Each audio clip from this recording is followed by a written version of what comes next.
Hello, today I'm doing something a bit different from my usual content, which is going through a brochure. In this case, it's, as you can see, a Rover brochure from early 1993, February and April. So this video will be unscripted and won't have any research towards it beyond just my general knowledge. So if there are any inaccuracies, I apologise. So yeah, this brochure is from the early 90s. It covers the 800, 400, 200, Metro, Montego, Maestro and Mini, a lot of which were quite dated by this point. So we can see the first page is positive press about the company, which if you look back at reports about them at the time and up until 2005 when they stopped operating, there wasn't a lot of good press around them, which is why a lot of these pieces come from very similar sources. So you can see Autocar and Motor, Autocar and Motor, Autocar and Motor.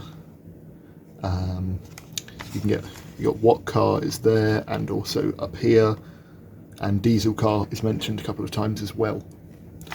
So this is split into sections. So this first bit is on the, I believe at the time, newly released Rover Coupe, or Tomcat as it's become known. You've got about the 400, which was a 200 saloon, the Cabriolet, which is again based on the 200. You can see here the Maestro, which was still in production at this point. Even though the 200 was designed to replace it in 1989, the Maestro continued because there was some demand for fleets and I believe taxis, just because they were very cheap to run. You've got the Metro, which was, at the time, it had only released in 1990, and it was championed by much of the press for being this amazing transformation in terms of driving, but they just didn't update the exterior enough to sort of regard it as a new car, so it was a bit of a missed opportunity, but they didn't have much money at the time.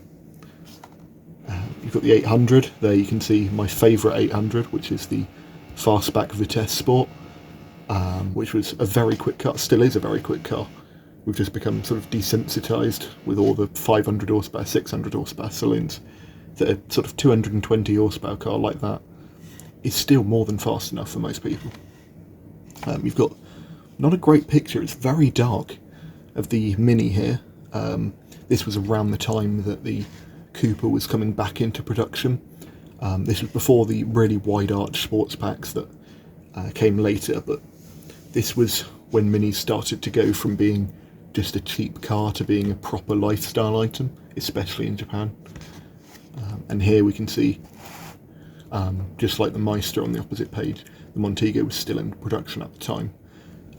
Although I believe it was only the estate versions, although I could be wrong, we'll see as I go through.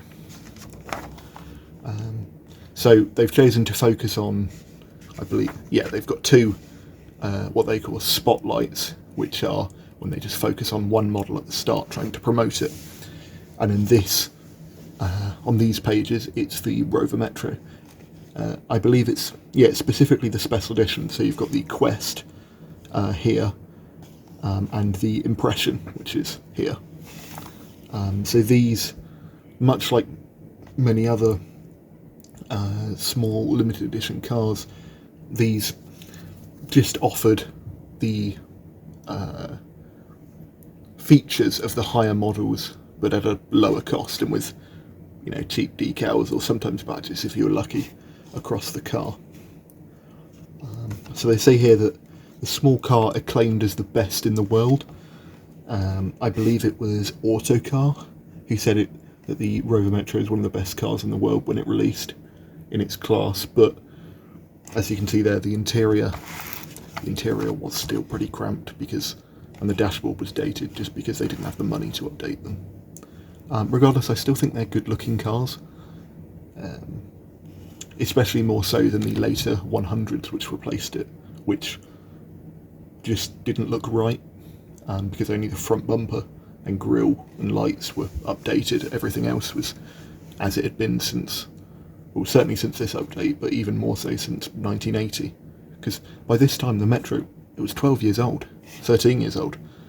It was an old car. You know, that's like a car now being released in 2009, which doesn't sound that long ago, but it is. So the other spotlight is on a special edition of the Rover 214 called the Sprint, with very 80s looking decals on the side. I'll get that closer to the camera so you can see it. Yeah, the text, the Sprint text, looks like it's off an old like running shoe. But yeah, I suppose would have looked modern in 1993. But once again, it says down here, and discover an extraordinary car at a very ordinary price.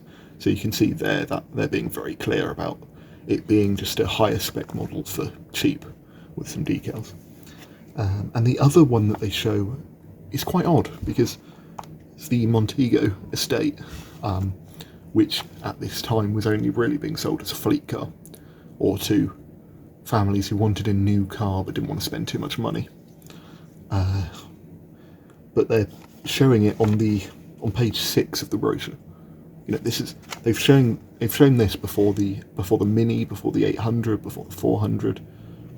When, you know, this was 10 years old at this point, but it looked a lot older because the design was from the mid-70s.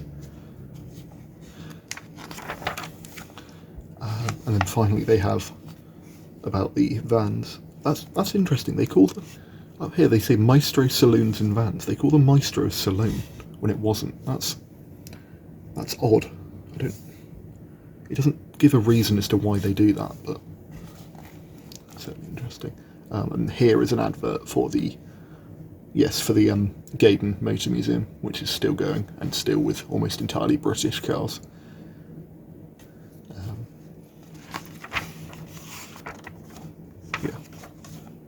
So, of course, they start the proper cars with the most impressive of them, which was the 800, which released in 1986.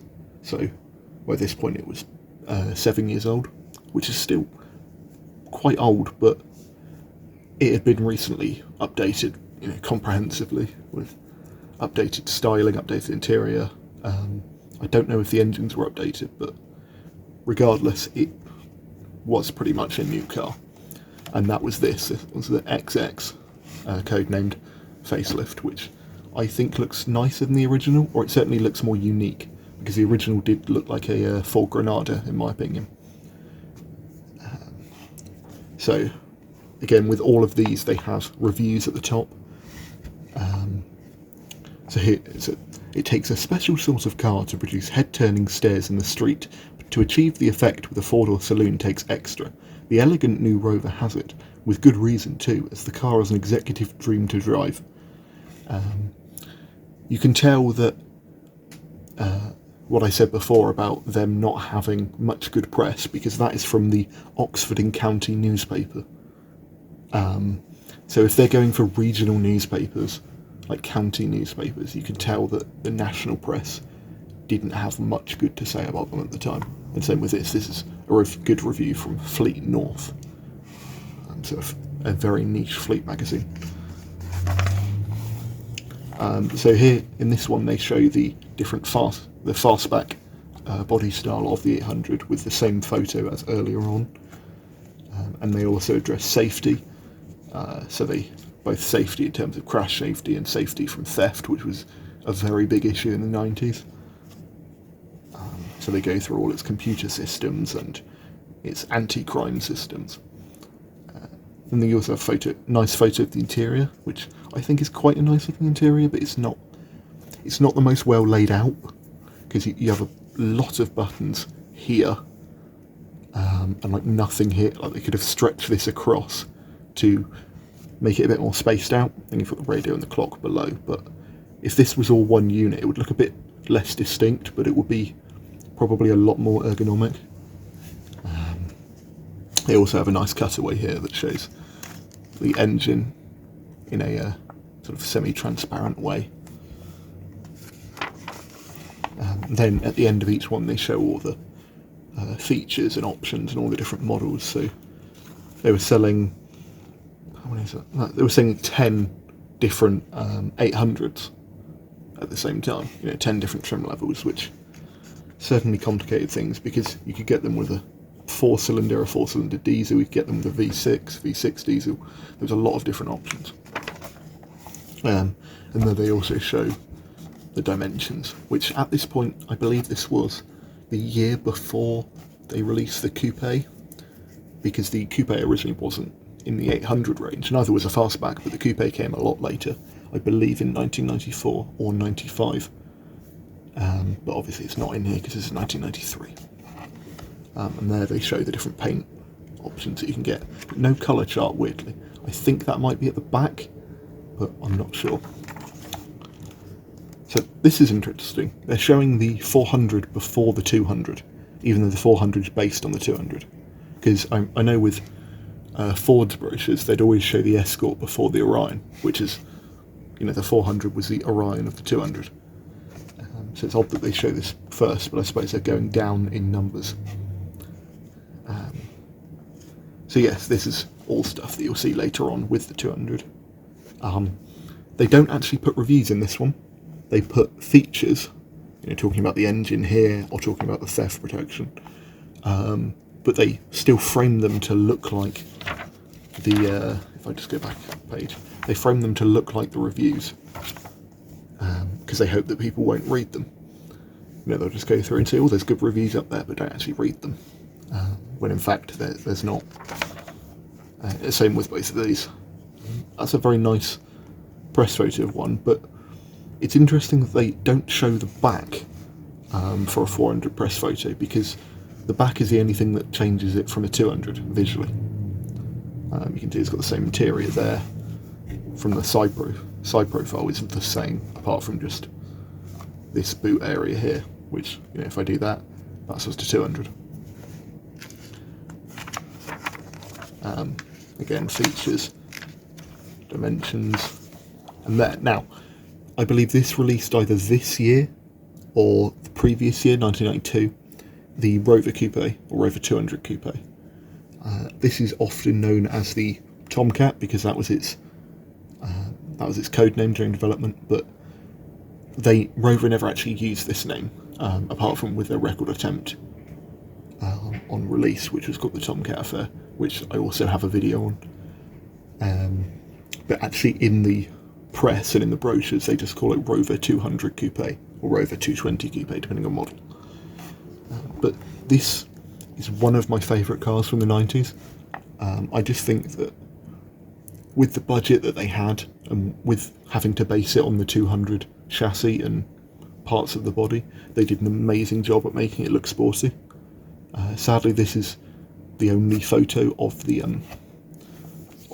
coupe, I think, in this brochure, apart from the one on the cover.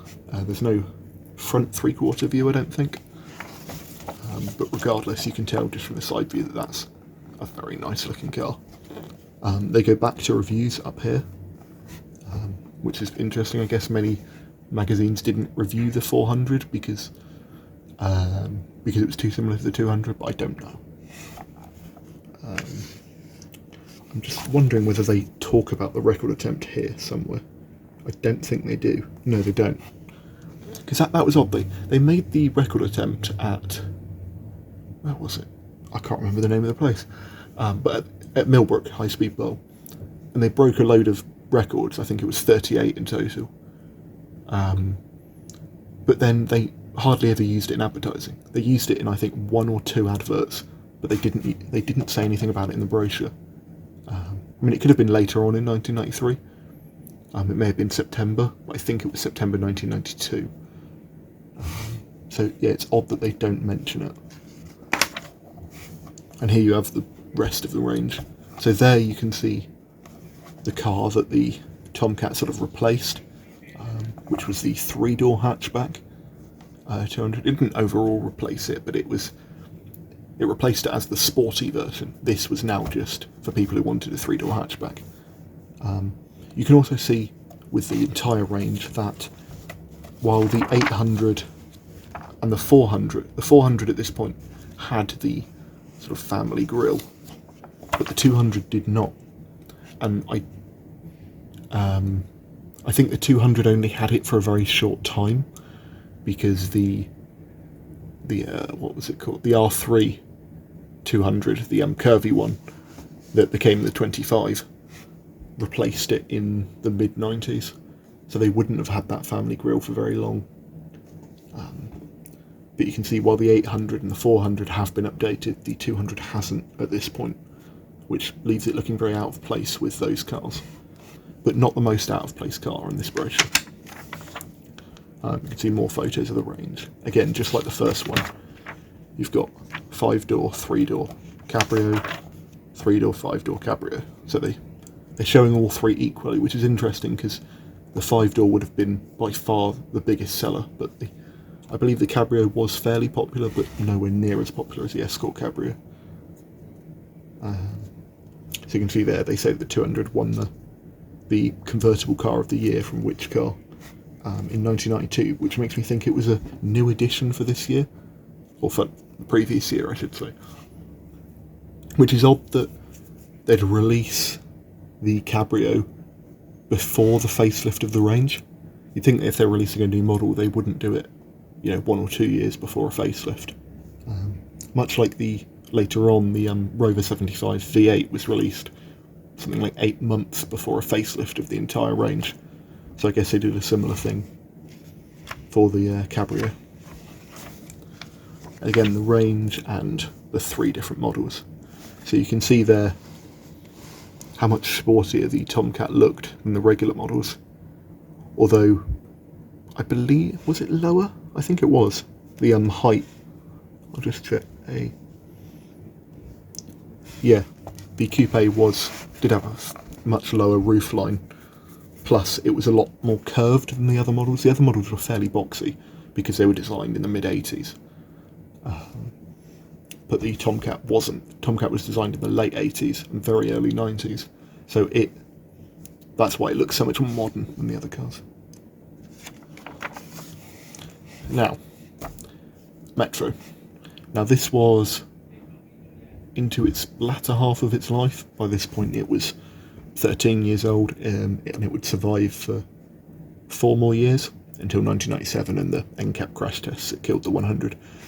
But the actual Rover Metro, I think at this point only had 1 more year on sale before being replaced by the 100.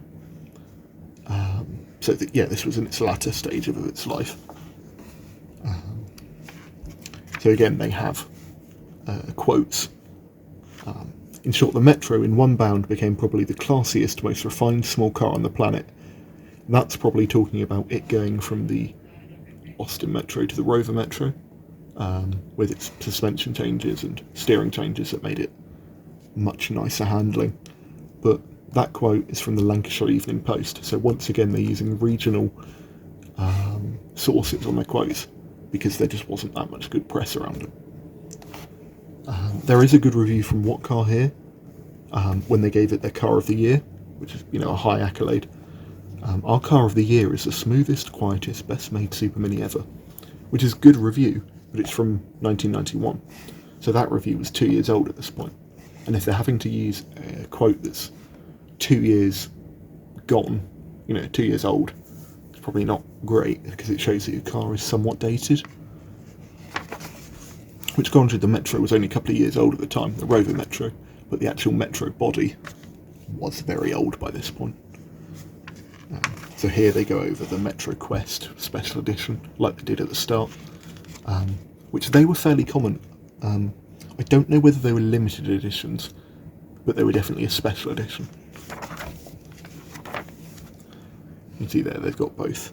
Interesting that they show both the 3 and 5-door as one model, because with the 200, in the dimensions, the 3-door and 5-door were the same. They were represented by the same drawing. So now we've got the Montego estate. So I believe this was its last year on sale, because the next year they'd release a 400 estate called the 400 Tourer, which would take its place. It was a bit smaller, I think, but it wasn't a Montego, was the main thing for buyers, because the Montego didn't have... it didn't have a good reputation, but it was still being sold, especially in diesel form, to fleets and to cheap car buyers. And you can tell it was dated at this point because both of these reviews are from 1989. So these are 4-year-old reviews at this point. The Montego itself was 10 years old. So I think by the fact they're showing the estate only, yeah, so by this point they didn't sell the saloon anymore. Because the 400 replaced the saloon, as the 400 estate would replace the estate. So not only could you not get a saloon, but the cars also didn't have the Austin naming anymore. They didn't have the Rover one either. They were just sold as Montego, because the Austin name went away in 1988. So the Montego, the Maestro and the Metro, until it became the Rover Metro, were just sold under their model names. They had a Rover style badge on the front. I'll see if there's a photo. No, you can't really see it. They had a Rover style badge on the front, but it said the model name inside. It was a weird strategy. They did it to take away the Austin name and to not dilute the Rover name, but then they were replaced by cars using the Rover name, so it wasn't really a tactic that worked, and it did somewhat confuse buyers, I think. Oh, they did sell the Montego. Okay, mistaken, they did sell the Montego saloon. Odd that they show them as different. You know, you would have thought if they're showing the Montego saloon and the Montego estate as different models, they'd show the Tomcat and the regular 200 as different models, but hey ho. So you can see the final facelift of the Montego. They sharpened it up a bit. They made it look a bit like it had one of those body kits that was fitted to old Yugos when imported. It looked quite sporty, but it couldn't really back it up for the most part. And it certainly looked out of date by this point. Like you think, 1993, the Mondeo was coming out this year. The Sierra was going out of production, and the Sierra looked more modern than this did. And this outlived the Sierra, which is interesting. So you can see regular photos. That's not a great photo of it.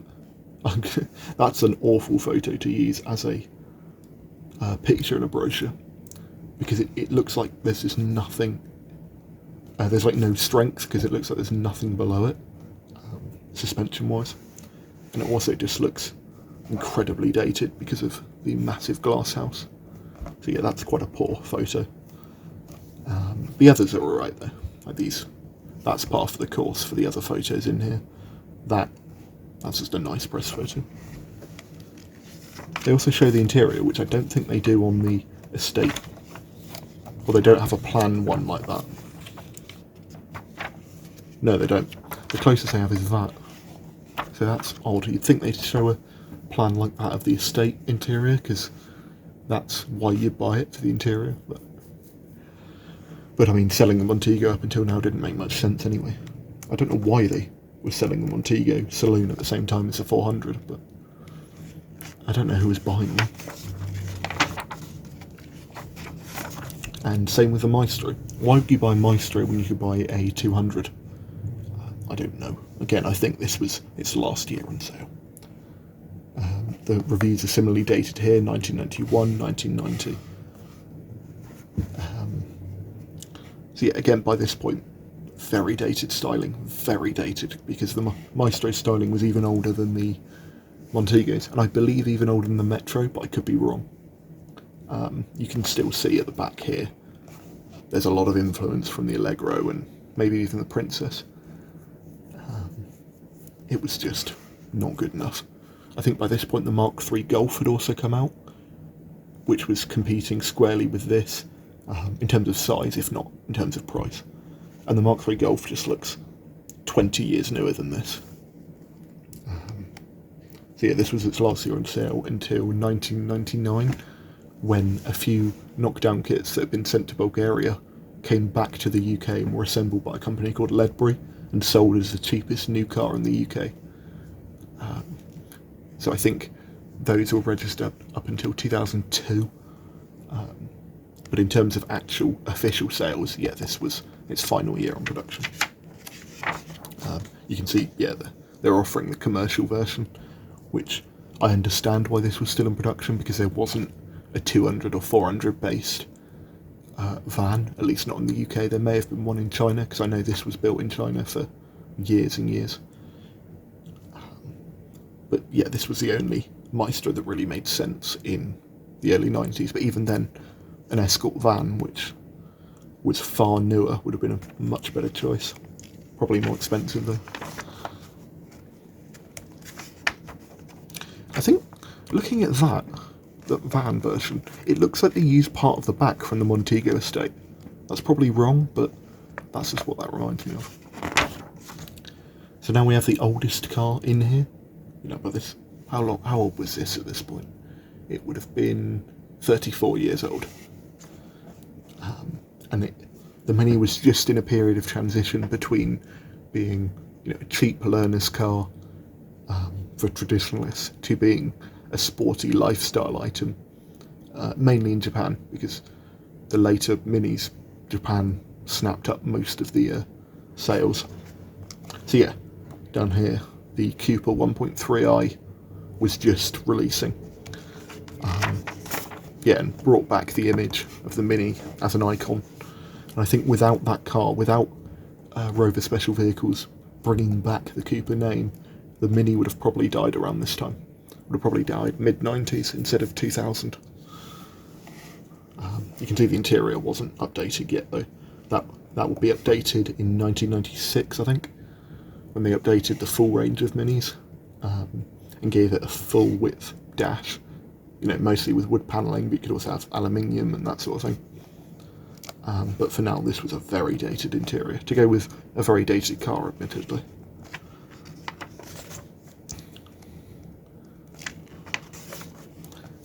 So then you have accessories. So this, they don't really show many because they would have had an additional brochure for just accessories, which I don't have, but this brochure's long enough and this video's long enough. Like, you could get some weird things, like get normal stuff, mud flaps, mats, but you could also, that's a Rover cool box.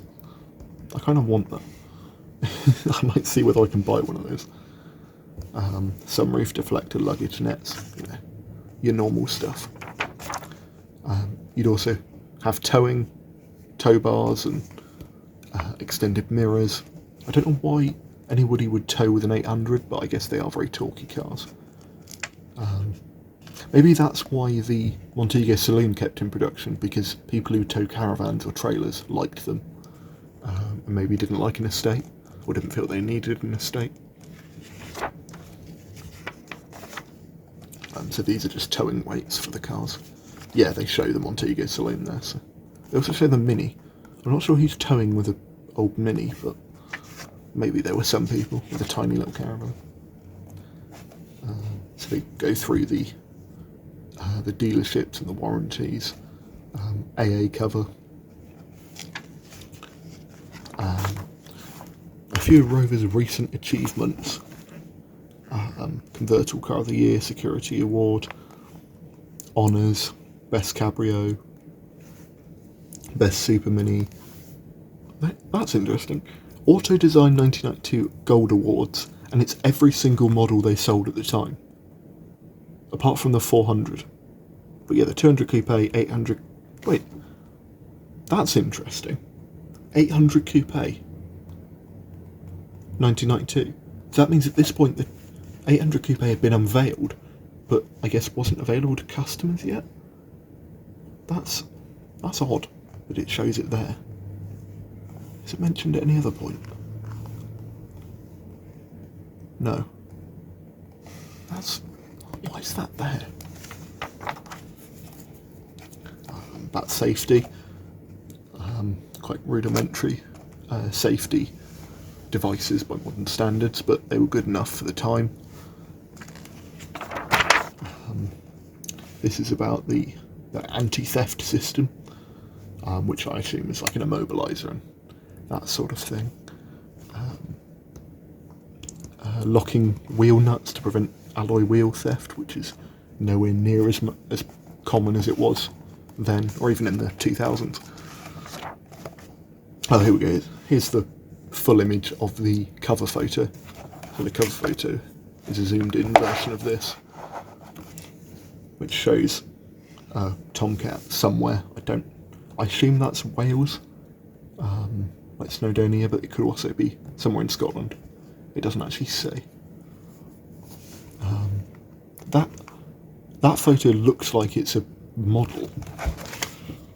Like that photo looks like it's a model of an 800 on like a diorama, but it likely isn't. It's just weird colour correction. Because this one, the colours are a bit odd as well. And probably because they wanted to make the Kingfisher blue paint of that coupe look, you know, pop as much as possible, which has made the rest of the scene look odd because the colours were designed to make that look good. Probably same with the dark blue of that 800. That's talking about how they took into consideration every aspect of the production and its use and its disposal, because the climate was becoming a bigger concern with cars being thrown away. So there's some more photos of the 800 and that photo of the 400 from earlier. So this is talking about fleet rentals and fleet cars. So what vehicles do they push? I'm going to say they're going to push the 800, 400 Montego. Yeah, 200, 400, 800 Montego.